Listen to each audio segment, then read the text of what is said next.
What's up, everyone? Thralls here once again. I'm Necrotic Nick. I'm Jammin John. And we have an album review for you. This time we're going a little bit off the beaten path and reviewing something fiercely underground. Today we are reviewing the newest album from a project called Brucifer. Caveat Emptor. This is a self-released instrumental prog album that came out on the 7th of April. And for more information, we're going to turn it over here to Jammin John.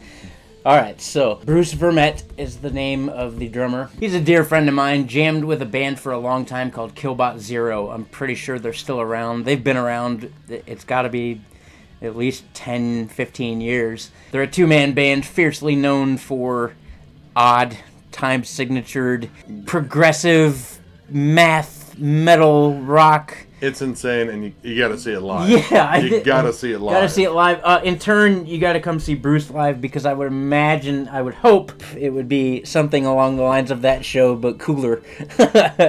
This is pretty much all about fun. Right from the opening rip, the song Kung Fury, which, yes, that is a reference to the 30-minute awesome, ridiculous fucking movie on YouTube. If you've never seen it, watch it. This is just going into just proggy synth rock. It's pretty much like a modern take on maybe like ELP, Emerson, Lake and Palmer, except mix that with like Dream Theater. And the way the synths go back and forth, and this is predominantly synth, there are guitars in here, but the way the synths go back and forth, it's kind of a contrast in styles. Like, you get stuff that is fiercely like Jordan Rudess of Dream Theater. Yep. Lots of shreddy solos and really interesting kind of sci-fi layering. Then you get some more traditional sort of keys you hear in classic prog, like Rick Wakeman. And that's something that definitely echoed with me. I grew up on Yes. My mom listened to the shit out of those guys for years, and Genesis and all that stuff. And it's just a really interesting sound. And it's all instrumental. The only thing I could say in terms of like the first track, in terms of getting used to the production, is the drums are very organic. Yes. They sound almost like you would get like a live feel from them. And it doesn't necessarily fit all the synth-driven stuff on here. I think at least the snare... The snare drum, yeah. Needs to have like kind of a more of a thwack to it. In my opinion, if it's going to match the overall 80s vibe of this whole track, it should have a tone similar to that. However... The drum work is fantastic. Yeah, and listening to the rest of the record, the snare tone doesn't change. So... It is uniform.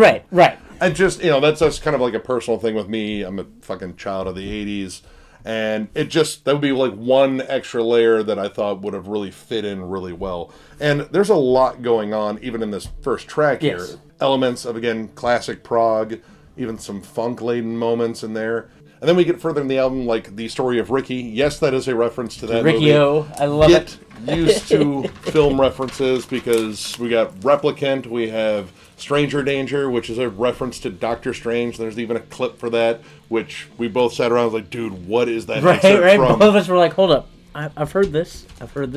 Evil Dead is in there. Network, the whole big speech, I'm mad as hell and I'm not going to take it anymore.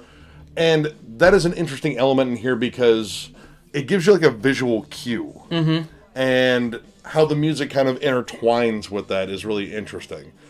Especially the Doctor Strange track. Like I can see all that. I can see the progression of that music in the movie.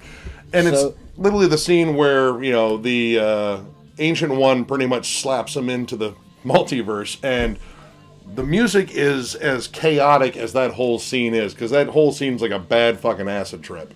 Not that I've ever done acid before. No. Look at the time. Yeah. But it really fits that, and like I said, I like this whole visual presence that you have. Like, oh, I remember the scene. Replicant was definitely a big standout for me. Namely, this one was a little bit more guitar-centric. Again, the guitars are used really sparingly on here, and I think it's, what, 2 different guitarists? On tracks 2 and 3, it's Chris Cavera, the other guitarist in Killbot Zero. And then the solos on tracks 4 and 6, and brother, forgive me if I fuck this up, Blizzard Vecic? That was what Bruce told me. And then the last guitarist on track 7 is a dude named Ray Bergstrom, and he works for Fender Guitars. His solo, by the way, is fucking banging. Replicant is very riffy, too. There's, like, what I would call an anchor riff to it. Prog generally just takes a journey all around and experiments with different stuff, but this one has a really cool anchor point with a nice chuggy, almost thrashy riff that I really just dug on here. Yeah, there's actually more of a song structure on this song. Not that it's all the way structured, because again, it's a lot of crazy, chaotic math type metal, which is what I also really like. But this has more of a structure to it. In fact, around like a minute or so, it's got this really cool like COC guitar jam, the harmonies. You'll see it, you'll hear it. A lot of this pretty much reminds me of, like, sci-fi movies. I mean, you know, not that it was just called Replicant, obvious Blade Runner reference right there. Right. But it felt like if I turned down the volume on Tron, this would be kind of close to the soundtrack. That would be kind of fitting for it. Again, the synths are very 80s, but they also vary around with different settings, different sounds in there. But it kind of sticks to that kind of 80s synthwave stuff.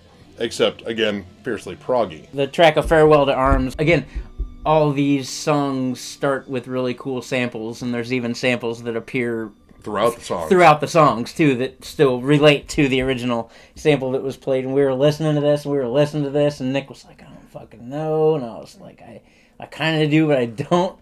And then all of a sudden, out of nowhere, he just goes, ah! Evil Dead 2! I'm fucking good! And I was like, right on. So I just wanted to point that out. That is pretty much what happened. It was pretty much the scene of him gearing up and putting on the fucking chainsaw arm and everything. And of course, I called it, it's like, there's going to be a groovy here in a second. And then you hear groovy. Right. And I was like, the song, again, does a good job in painting a picture to the movie reference. Your boy Bruce lives in my brain as far as pop culture references. I have to say that. And yeah, I kind of like the fact that it didn't go as dark as I wanted it to, because this is a horror-themed kind of reference here, but it was a little bit darker, a little bit creepier. And the last track, Process of Elimination, I thought was absolutely excellent. This is the big proggy closer. Both the first track and the last track are the longest songs. Opening track is over 8 minutes, and this one is real close to 7 minutes and 57 seconds. So this one included the awesome speech from Network, which, you know, the whole mad as hell and I'm not going to take it anymore, and that I brought up earlier. And the way it fits in there is when he starts talking about getting madder, the song gets a little bit more aggressive. The song intensifies, so it does a good job of the build. And I like the fact that, you know, it brought in blast beats. It was notably different in sections. And this is where the Fender guy was playing guitar. And killer solo on here really reminded me a lot of Alex Lifeson.